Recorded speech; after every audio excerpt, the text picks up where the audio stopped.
제가 한 번씩 어떤 글을 읽기 위해서 이제 책을 사면 비싸니까 밴드나 이제 다른 데서 올라오는 이런 글들 중에 브런치라고 하는 이제 밴드가 있는데, 거기서는 이제 작가들이 글을 올리는 뭐 오래된 작가도 있고 초보 작가들도 글을 올리는데, 영적으로도 우리에게도 필요한 것이다 라고 하는 생각을 좀 했습니다. 어떤 아버지가 자녀들에게 보내는 이런 글인데, 제목이 이렇습니다. 시간 나서가 아니라 시간을 내어서라도 해야 하는 것들. 소제목으로는 시간을 내어서 살자, 시간 나는 만큼 살지 말고, 이런 제목입니다. 그래서 여기 이제 보면 제가 좀 읽어드리겠습니다. 전력을 다해 시간에 대항하라. 전력을 다해 시간에 대항하라. 혹시 누가 한 말인지 아시는 분? 톨스토이가, 아버지가 이제 자녀들에게 이제 하는 글입니다. 이것은 톨스토이가 말했어. 이만큼 시간에 대해 강렬한 명언이 또 있을까? 시간은 속절없단다. 그러니 우리는 열렬하게 대항해야 해. 그렇지 않으면 시간은 우리를 그저 짓밟고 지나갈 수도 있거든. 우리가 시간에 속절없이 당하는 경우는 대개 시간이 날 때 무엇을 해야겠다고 마음 먹을 때인 것 같아.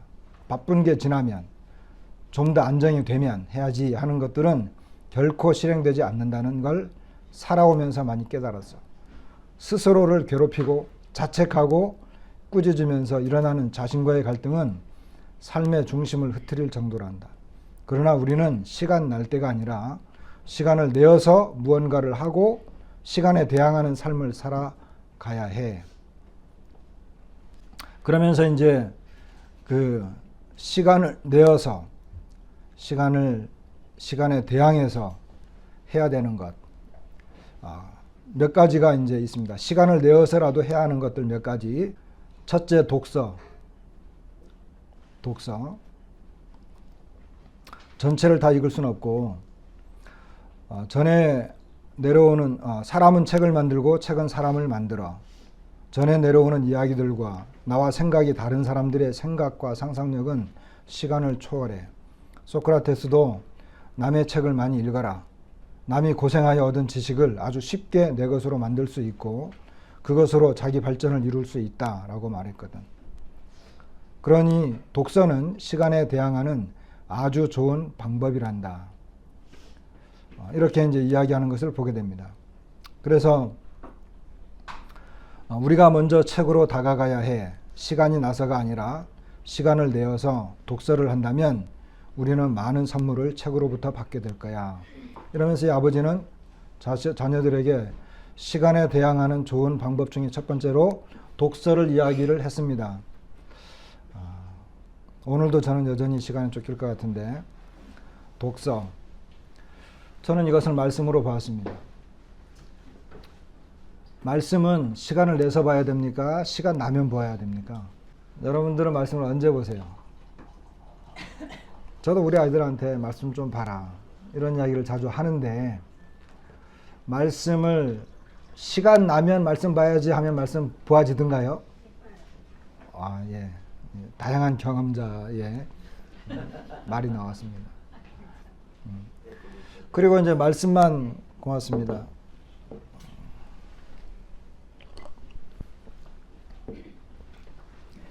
말씀만 보는 게 아니라 말씀에 관계된 좋은 책들이 있죠. 그런 거는 어떻습니까?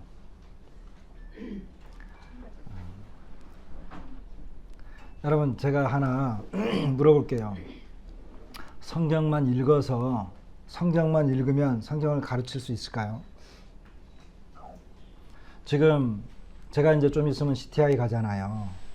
CTI 가면 교사들이 많이 와요. 그분들 참 훌륭하고 좀 뛰어난, 그리고 제가 존경하는 분들도 많이 계시는데, 그분들 이 성경 하나만 가지고 성경만 연구했을까요? 어떻게 생각하세요? 학교를 다니든 책을 통하든 성경과 관계된 수많은 것들을 배웠겠죠. 본인들도. 그죠? 배우니까 가르치는 거예요. 이게 중심은 성경이지만 성경과 관계된 것들을 이제 많이 보는 거죠. 어떤 제가 저 나이 차이도 그렇게 많이 나지 않아요. 저 잘 아는 어떤 형제님 집은요, 온 집이 들어가면 입구에서부터 거실, 안방, 작은 방, 심지어 화장실까지 다 책장으로 도배를 해놨어요. 그만큼 많이 책을 보는 거예요. 그러니까 이제 성경은 항상 기본이죠. 성경은 말씀도 안 보면 그리스도인으로서 이게 가르치는 것은 고사하고 살아가는 것 자체도 힘들어요. 말씀을 안 보면.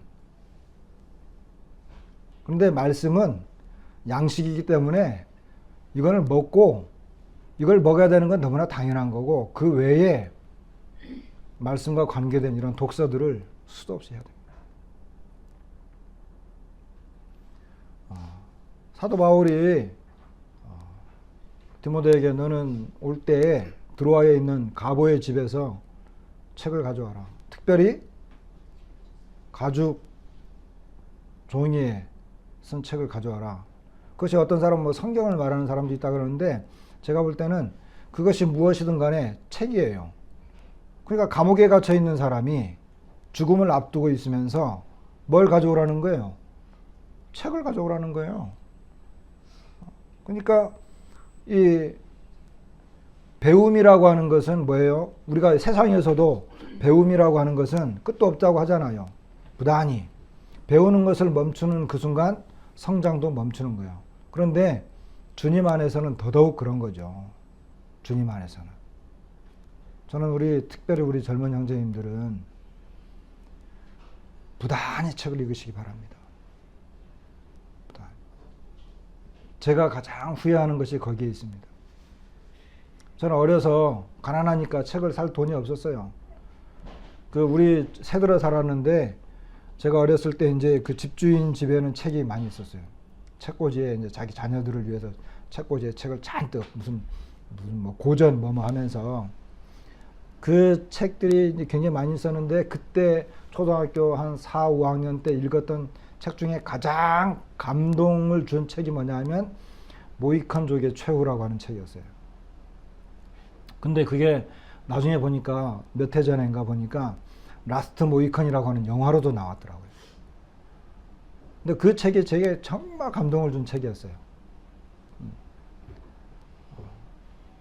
그런데 이제 제가 가서 이제 자꾸 책을 보려고 하면 주인이 눈치를 주는 거예요. 자기네 자녀들은 그 책을 안 봐.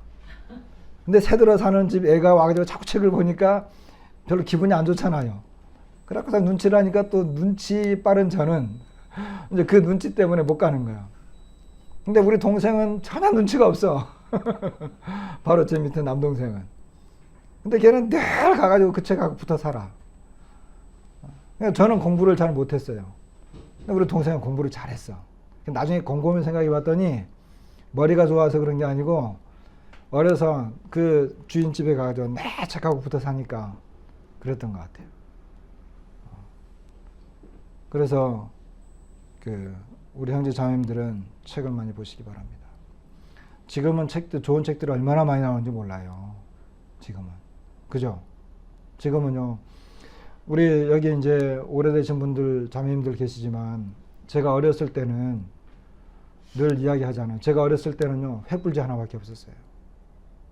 엠마오 성경학교 그거 좀 하고 횃불지밖에 없었어요. 횃불지 오기만 눈꼽아 기다린 거야.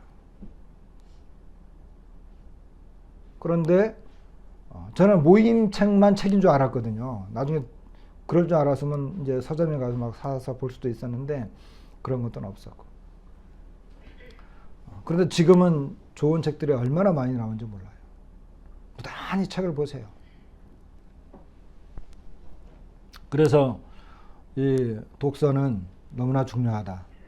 시간을 대항해서 싸울 수 있는. 그래서 말씀, 바이블 타임 올해부터는 연대기 들어갔죠? 꾸준히 하세요. 밴드를 보니까 한 두어 사람만 하는 것 같아요. 이 바이블 타임을 하는 분이 한 두어 사람밖에 없는 것 같아요. 바이블 타임 지금 하루에 석 장, 넉 장 읽죠? 놓치면 한 이틀 빼면 몇 장 읽어야 돼요? 7장, 8장 읽어야 되죠? 한 3일 빼먹으면 10장 이상을 읽어야 되는 거예요, 이제. 그럼 어때요? 읽고 싶은 마음이 들어요, 안 들어요? 1월 달은 넘어가자. 그래갖고 한 보름 이상 남았는데 그냥 덮어놓고 이제 2월 달 기다리는 거예요, 2월 달. 그럼 이제 없잖아요. 그래서 제가 할 수 없이 처방을 내서 처방을 줬죠. 어떻게 하라고요? 그날 못 익었는데 넘어가 버렸어요. 자, 벌써 이제 오늘이 12틀이잖아요. 자, 창세기 10장까지 읽고 끝났죠? 창세기 11장까지 읽었나요? 네, 창세기 11장까지 읽었죠. 근데 못 읽었어. 지금 욥기 읽고 있잖아요. 욥기 이제 33장 막 이렇게 읽어야 되는데 못 읽었어. 그럼 어떻게 해야 돼요? 에이, 처음부터 해야지. 못 읽은 거 이제 오늘부터라도 해야지 해서 1월 1일자 찾아가지고 이제 창세기 1장부터 읽기 시작했어요. 한 3장쯤 읽으니까 지쳤어. 그럼 못 읽어. 오늘 것도 못 읽고 지나간 것도 못 읽고. 그러면 결국 바이블 타임 못 따라가요. 1년 1도 그렇게 쉬운 게 아니에요. 만만한 게 아니에요. 그럼 어떻게 하라고요? 못 읽고 지나간 거는 어쩔 수 없으면 그냥 포기하세요. 그리고 그날 걸 읽으세요. 그날 거.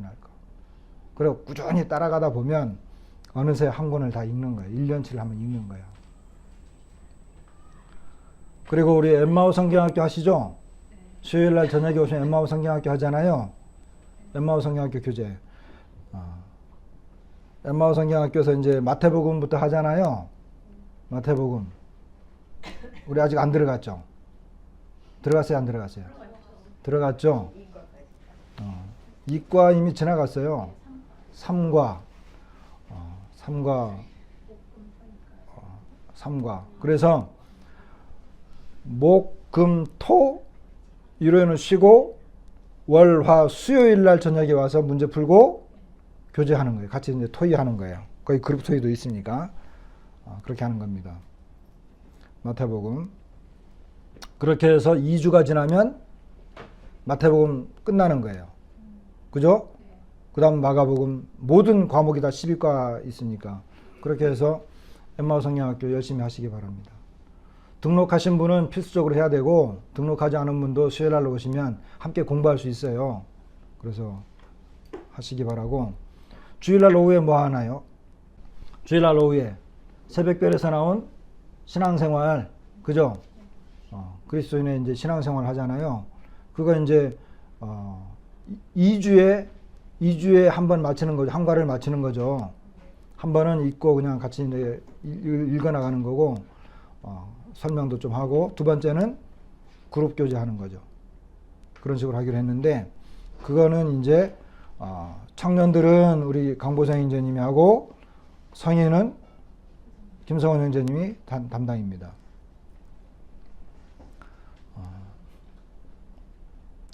욥기 23장 12절에 보면 내가 그의 입술의 명령을 어기지 아니하고 정한 음식보다 그의 입의 말씀을 귀히 여겼도다 하는 말씀 혹시 기억나세요? 욥기 23장에 나와요. 12절에 내가 그의 입술의 명령을 어기지 아니하고 정한 음식보다 그의 입의 말씀을 귀히 여겼도다. 욥이 그렇게 살았어요. 성경에서 말하는 최고의 의인이 누구예요? 문제 내볼까요?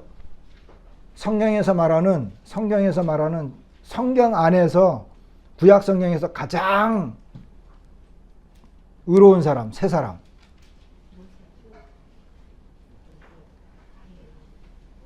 모세, 또 욥, 또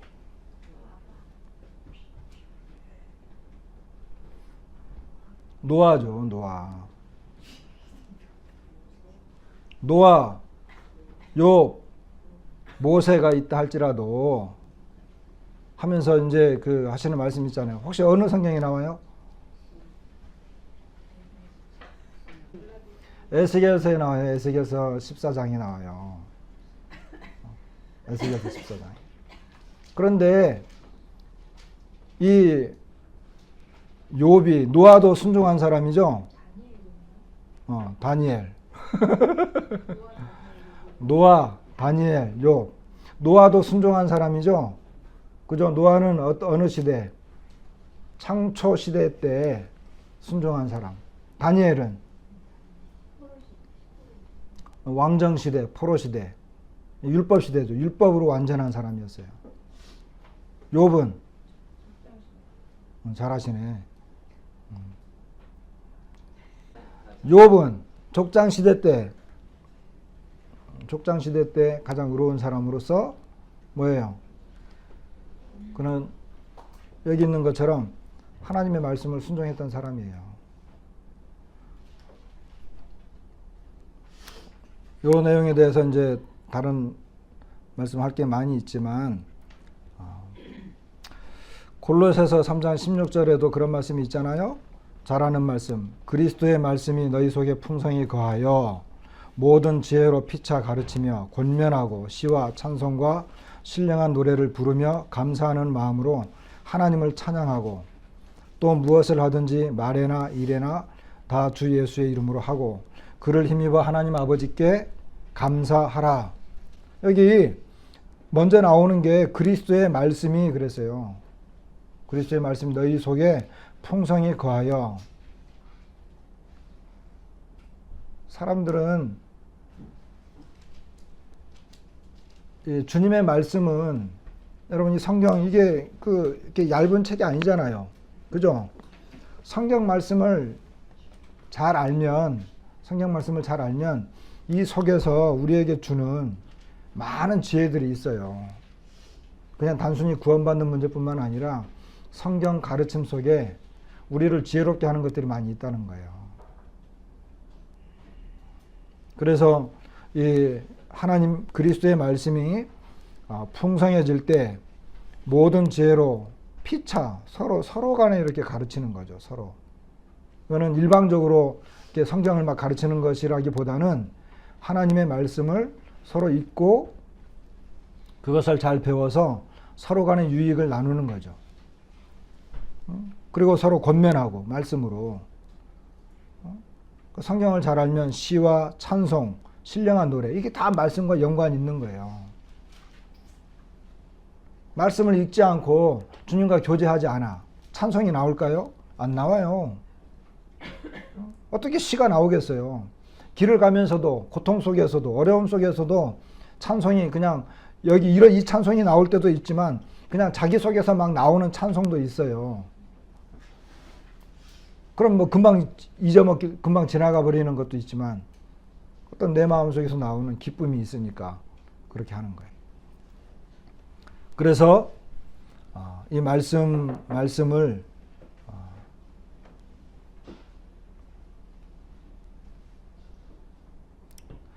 말씀은 절대적이다. 말씀은 절대 아까 그 아버지가 말한 것처럼 이 말씀은 시간이 말씀을 기다려주지 않아요. 바이블 타임 맨 처음에 보면 거기 뭐가 나와요? 나는 매일 말씀을 읽겠습니다.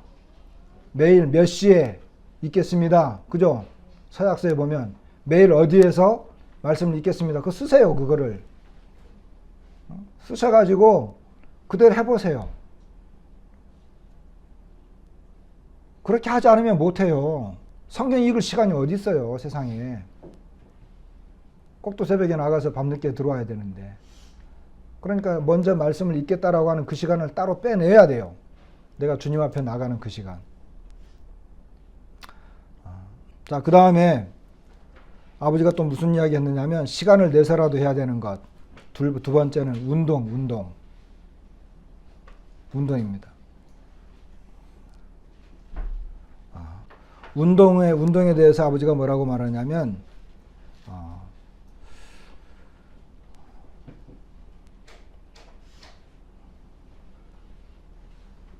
어른들의 운동은 생존을 위한 거야.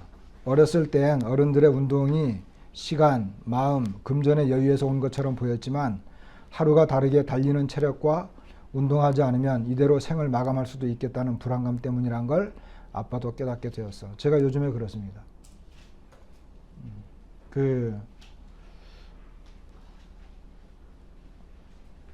제가 굉장히 건강한 사람이잖아요. 우리 이제 결혼해가지고 이제 막 결혼했을 때 이제 교회에서 소풍 갔어요. 소풍을 갔는데 거기 이제 그때 가정들이 몇 가정이 있었어요. 그런데 이제 자기 아내를 업고 달리는 달리기가 시합이 있었는데 제가 맨날 1등 했어요, 그때는. 그만큼 체력이 좋았어요. 근데 이제는요, 어떨 것 같아요? 이제는요, 앉고 일어설 때마다 끙끙거려요. 벌써 관절에 이상이 왔어요. 그러니까 이 생존을 위해서 어렸을 때 어린 사람, 청년들이 어른들 보면 어때요? 우리 영훈이가 아버지가 나 운동 좀 갔다 올게 이러면 영훈이가 보는 시각은 뭐냐면 아빠가 참 여유 있으니까 여가를 즐기기 위해서 뭐 좀 이렇게 걸으면서 뭐 이렇게 묵상하기 위해서 이런 생각을 가질 수도 있어요. 근데 실은 그게 아니고 이대로 가다가는 내가 이대로 마감할 수도 있겠구나 이런 생각이 있으니까 하루에 조금이라도 걸으려고 하는 거예요. 제가 왜 이 추운 겨울날에 애들 자매하고 애들하고 다 차에 먼저 보내고 한 20분 걸리거든요, 집에서. 걸어서 오겠어요, 이 추운 겨울날 교회까지. 맞아요, 살려고 하는 거예요. 몸부림치는 거 지금. 그래서 이 운동은 중요하다. 근데 우리 주님 안에서 운동은 뭐냐? 훈련이죠, 훈련. 그리고 이와 같은 것들은 아까 이제 말씀 보는 것, 전도하는 것. 특히 우리 교회는 전도했으면 좋겠어요. 근데 전도하는 거요, 훈련 받지 못하면 못해요. 전도도. 그래서 구원받으면 바로 전도할 수 있는데 맨 처음에 어떻게 전도하느냐 하면 내가 구원받은 간증하는 거예요. 간증. 여러분, 전도하는 거요, 훈련도 특별한 훈련이 필요하면 이것은 이제 기술자 만드는 거고, 전도는 처음부터 할 수 있어요. 어떻게 하느냐면 내가 구원받은 간증하는 거예요. 내가 구원받은 간증. 근데 구원 간증이 시원찮은 사람들은 이 전도 못 해요. 왜? 자기가 구원받은 게 시원찮은 거예요. 그래서 교회에서 우리가 파노라마 복음 이 시간을 계속 강조하는 이유가 뭐냐 하면 이 복음을 정확하게 전하겠다는 거예요. 정확하게.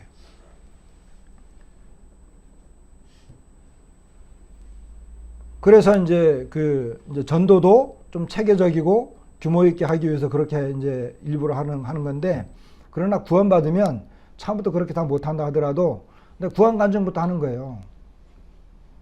예수님 믿으세요 하고 이렇게 둘이 앉아서 교제하게 되면 저는요 이렇게 예수님 믿게 되었거든요 하면서 간증을 하는 거예요. 그러니까 당신도 예수님 믿으셔야 됩니다. 우리 교회 토요일 날 오세요. 우리에게 이상희 씨 오늘 나와서 참 반갑고 좋은데, 우리 교회에서 토요일 날 복음 집회 시간이 있어요. 토요일 아시죠? 어제는 오세민 선생님 왔어요. 우리 추자매님 남편. 기쁘더라고요. 잘 듣고 갔어요. 뭐 집에 가서 어떻게 아내를 들볶 갔는지 모르지만 뭐 하여간 잘 듣고 갔어요. 뭐 이유가 어떻든 간에. 그리고 오늘은 박문수 선생님 오셨잖아요. 일찍 가는데 본인이 미안해할 이유가 하나도 없거든요. 뭐 우리 교회 성도도 아니고 아무것도 아닌데 막 미안해하면서 가는 거예요. 참 좋은 현상인 거예요. 좋은 현상이잖아요. 그죠? 와서 이제 말씀을 듣는데 우리가 할 수만 있으면 토요일 날 우리 청년들은 친구들 어떻게 하든지 토요일 날 끌고 와서 복음을 듣게 하세요. 우리 성도님들은 토요일 날 와서 들으면 지금 벌써 4탄, 5탄째 들어가는 거예요. 물론 리바이벌 하는 거 있어요. 4탄과 5탄은 지금 거의 리바이벌 하고 있는데 들으면 자꾸 듣다 보면 아, 복음을 저런 식으로 전하면 되겠구나. 배우는 거예요. 그런 것이 아직 체계화되지 않았을 때 막 구원받은 사람은 구원받은 간증을 통해서, 간증하면 전도하는 거거든요. 교회를 데려오는 것이 전도가 아니고 복음을 전해서 그 사람이 구원받게 하는 것. 그게 전도입니다. 자, 근데 이 훈련이 필요해요.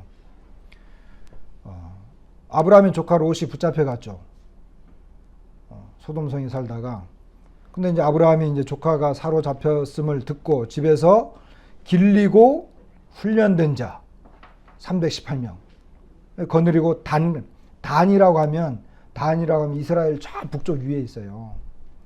그러니까 거의 끝까지 간 거죠. 그렇게 해가지고 모든 빼앗겼던 재물과 자기의 조카 롯과 그의 재물과 또 부녀와 친척을 다 찾아왔더라. 군대하고 싸운 거예요. 군대하고. 그 왕들하고 싸운 거거든요. 그것도 이제 5명의 왕들하고 연합군하고 싸운 거예요. 어떻게 그럴 수 있겠어요? 어떻게? 훈련되니까. 훈련된 사람들. 길리고 훈련된 자. 이 사람은 철저하게 아브라함 밑에서 아브라함과 혼연일체가 돼가지고 살았던 사람들이에요. 놀라운 거죠. 그 왕들에게 붙잡혀간 이런 사람들을 빼앗아올 수 있는 그런 능력이 어디에 있었느냐. 아브라함이 전혀 그런 게 없었으면, 제가 이제 이 시간을 빌어서 말씀을 드리는데, 저에게도 소원이 있어요. 저에게도. 우리 교회가 막 크는 것, 그거는 부차적인 거예요. 우리 교회가 뭐 200명, 300명, 500명, 그건 부차적인 거예요. 저는 그렇게 안 돼도 좋아요. 그럼 뭐냐? 저에게 소원이 있는 건 뭐냐면 우리 교회에서 계속해서 일꾼이 나오는 거예요. 일꾼이 양육되는 거예요. 제가 능력이 없어서 이 정도밖에 못하지만 그러나 제 마음의 소원은 그거예요. 그리스도의 참된 제자, 훈련된 일꾼, 이 사람 나오는 거예요. 그런 교회, 어떤 교회 일꾼이 많이 양육이 돼서 배출이 됐어. 그럼 그 교회는 이미 큰 교회예요. 그 교회는. 저에게 소원이 거기 있어요. 여러분, 다윗이 왕이 됐죠. 나중에 그 역대상 이런 거 한번 읽어보세요. 다윗을 도와가지고 왕국을 세우고 다윗을 왕으로 만들어준 사람들은 다윗 혼자 된 게 아니에요. 다윗의 용사들이 있었어요. 그럼 용사들에 대해서 쭉 설명하잖아요. 그런 용사들이 없었으면 다윗이 왕 되는 건 불가능한 일이었어요. 우리 교회가 이런 용사들로 막 채워졌을 때 그리스도의 나라를 세우는 거예요. 용사들이 세우는 거예요, 실은. 전쟁에 나가가지고 이겨서. 근데 다 하나같이 오합지졸이면 어떻게 되겠어요? 전쟁에 나가면 그냥 그 화살바지밖에 더 되겠어요? 안 되는 거예요. 그러니까 이 운동을 통해서, 훈련을 통해서 우리가 다 용사들이 돼야 되는 거죠. 이 말씀을 묵상하다 보니까 우리 주님도 배웠어요. 우리 주님도 혹시 아세요? 주님도 배웠어요. 응?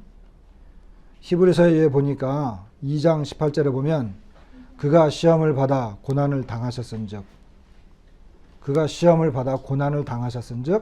시험 받는 자들을 능히 도우실 수 있느니라. 4장 15절에는 우리에게 있는 대제사장은 우리의 연약함을 동정하지 못하실 리가 아니요 모든 일에 우리와 똑같이 시험을 받으신 이로되 죄는 없으시니라 이랬어요. 그리고 5장 7절과 8절에 잘 아는 말씀이죠. 그는 육체에 계실 때에 자기를 죽음에서 능히 구원하실 이에게 심한 통곡과 눈물로 간구와 소원을 올렸고 그의 경건하심으로 말미암아 들으심을 얻었느니라. 그가 아들이시면서도 받으신 고난으로 순종함을 배워서 온전하게 되셨은즉 그랬어요. 여러분, 우리한테 있는 시험, 고난, 내게 주어진 환경, 이것을 통해서 뭘 배운다고요? 순종을 배운다는 거예요. 주님도 배운 거예요. 우리는 조금만 어려움이 오면 그냥 무너져 버려요. 바빠요. 이거 해야 돼요. 뭐 저기 직장에 무슨 일이 있어가지고요. 아이고, 내가 뭐 좀 너무 바빠가지고 성경 읽을 시간도 없고요. 예배 시간에 요즘 늦게 가게 됐네요. 어디가 불편해가지고 참석하지 못하겠네요. 너무너무 많은 변명과 핑계가 많아요. 그러니까 주님을 못 배우는 거예요. 주님도요, 아들이시지만 모든 이 권세, 능력, 지혜 다 있었어요. 시험을 받을 필요가 없는 분이야, 원래는. 우리가 그 마태복음 이제 공부하다 보면 주님이 성령에 이끌려가서 40일 동안 밤낮으로 마귀에게 시험 받았다 그랬죠. 왜 받았다고요? 공부하신 분들은 기억날 거예요. 왜 받았어요? 하나님의 아들임을 증명하기 위해서? 예수님은 정말 하나님의 아들이셨다라고 하는 것을 드러내기 위해서 그런 거예요.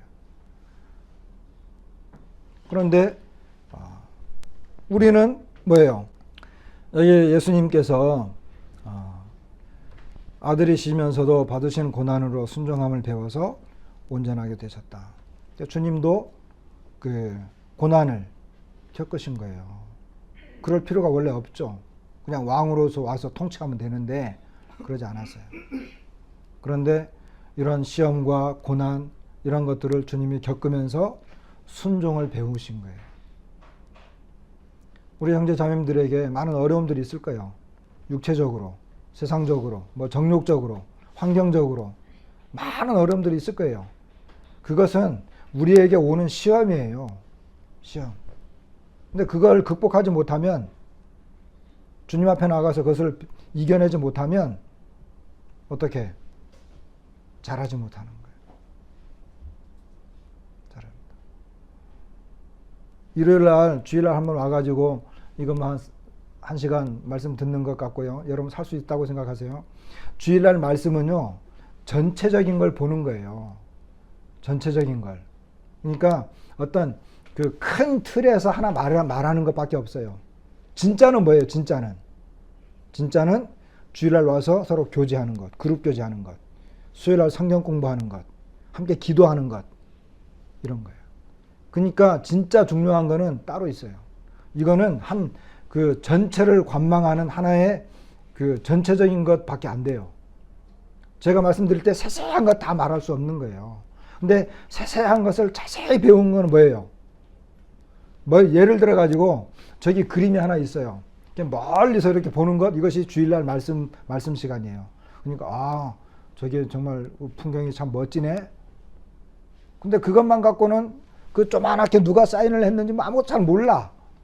근데 그 그림을 제대로 알기 위해서는 어떻게 해야 돼요? 가까이 가서 이 작가가 누군지, 붓터치는 뭔지, 그림의 얼굴은 뭔지, 무슨 나무가 그려졌는지 자세히 살피는 것. 이거는 뭐예요? 이거는 각자의 삶이에요. 교회에서 그런 걸 위해서 훈련 프로그램도 만들고 성경 공부도 하고 집에서 뭐 책도 보고 연구하고 하는 거예요. 그거 없으면요, 맨날 멀리서 보는 거예요. 그거 없으면. 그럼 뭐 그 그림을 알 수 있어요? 모르는 거예요. 그 다음에 아버지가 또 이제 세 번째 말한 건 뭐냐면, 사색. 요즘은 사색할 시간이 없는 시대야. 팝콘 브레인이라는 말이 이러한 시대를 잘 설명해주고 있단다. 팝콘 브레인은 첨단 디지털 기기에 익숙해 뇌가 현실에 무감각 또는 무기력해지는 현상을 말해. 즉 즉각적인 반응이 나타나는 디지털 기기, 콘텐츠에 몰두하게 되면서 생각 중추를 담당하는 회백질의 크기가 줄어드는 것을 심리학자들이 MRI 영상 분석을 통해 증명해냈거든. 이렇게 되면 자아를 이룰 수 있단다. 바람에 나는 겨와 같이 바람이 이리로 불면 이리로, 저리로 불면 저리로 중심 없이 날아다니는 삶을 살게 돼. 생각하며 살지 않으면 사는 대로 생각하게 된다. 이렇게 말해줘. 그러니까 생각하며 살지 않으면 사는 대로 생각하게 된다. 이렇게 이야기하는 걸 보게 됩니다. 그 시간을 내어서 생각을 해야 한단다. 아주 잠시라도, 하루에 5분이라도. 이 아버지는 디지털 기기는 잠시 내려놓고 눈을 감거나 먼 곳을 보거나 불안한 마음으로 SNS 댓글을, 이메일을 확인하지 말고 내가 있는 곳, 지금에 집중하고 숨이 들어오고 나가는 것을 느껴야 해. 살아있음을, 나 여기 있음을. 그럴 때 우리는 과거와 미래를 가진 지금 이 순간의 온전한 존재가 될 수 있어. 인문학에서 고전을 많이 접해야 하는 이유는 많은 사람들의 사색이 담겨 있기 때문이란다. 철저히 아날로그 시대였던 그때 사람들은 내면에 집중을 많이 했었으니까 우리보다 더 깊이, 더 많이 이렇게 이야기하는 걸 보게 됩니다. 그럼 우리에게 있어서 사색은 뭘 말하겠습니까? 묵상, 기도. 그 성경은 소망 중에 즐거워하며 환난 중에 참으며 기도에 항상 힘쓰며. 기도가 쉬운 것 같아요, 여러분. 제가 제일 힘들어하는 부분이 기도예요. 왜? 기도는 힘쓰지 않으면 안 되니까. 이제는 무릎을 꿇어서 오래 앉아있는 것도 힘들게 됐어요. 그런데 저기 그 베델 기독교 서점에 갔더니 거기에 기도 의자가 있더라고요. 기도 의자. 혹시 보신 분? 나중에 그거 좀 우리 사서 선물해 줬으면 좋을 것 같아. 기도 의자. 만들어요? 그래서 만들자는 생각을 했어요. 기도 의자가 어떻게 생긴 거냐면요. 요렇게 생긴 거예요. 요렇게 서가지고, 요렇게 됐으니까, 그 사이에 무릎을 넣고, 엉덩이를 깔아 앉고 무릎을 뒤로 해도 안 아픈 거예요. 그게. 이해가 되세요? 네, 체중이 무릎에 안 실리니까. 이렇게 깔고, 이렇게 의자에 앉아가지고 무릎을 그 의자 밑으로 쏙 집어넣을 수 있어. 그죠? 그러면 이제 무릎에 힘이 안 가니까. 그렇게 해서라도 기도하면 좋을 것 같아요. 힘써야죠. 필요하신 분 저한테 주세요. 사다 드릴게요. 좀 더 싸게 구입하시고 싶은 분은 저한테 주문하세요. 제가 다 그냥 제작 이제 해야 될 것 같아요. 그 간단하게 들어 이렇게 뭐 디귿자로 만들면 되니까. 약간만 약 15도만 약간 판을 약간 뭐 그건 좀 어려운 것 같고 어찌됐든 간에 하여간 뒷다리가 좀 길어요. 앞다리는 그렇게 해서 자 기도입니다. 기도. 로마서 12장 12절에는 기도에 항상 힘쓰며 이렇게 이야기했어요. 그리고 데살로니가전서 5장에는 뭐라고 나왔어요? 쉬지 말고 기도하라. 범사에 감사하라. 이것이 그리스도 예수 안에서 너희를 향하신 하나님의 뜻이니라 이랬잖아요. 그러니까 하나님의 뜻이 뭐예요? 쉬지 말고 기도하라는 거예요. 시편 1편에 복 있는 사람은 악인들의 길을 따르지 아니하며 죄인들의 길에 서지 아니하며 오만한 자들의 자리에 앉지 아니하고 오직 여호와의 율법을 즐거워하여 그의 율법을 주야로 묵상하는도다. 묵상. 여러분 말씀을 묵상하는 것. 여기 묵상을 라틴어로 제가 그 단어 잊어먹었는데 우리 보성님 이제 성경 줘보세요. 네, 고맙습니다. 혹시 여기는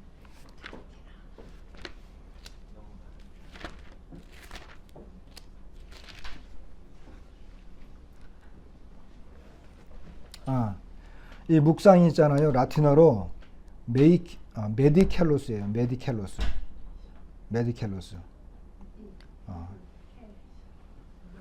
메디신. 약이 뭐죠? 약이 메디신. 그죠? 이거의 어원이에요. 이거의 어원. 히라버 메디켈로스. 이게 무슨 말이에요? 이게 무슨 뜻이에요? 자, 약을 먹으면 어때요? 약을 먹으면. 우리 영원 형제 약을 먹으면 어떻게 돼?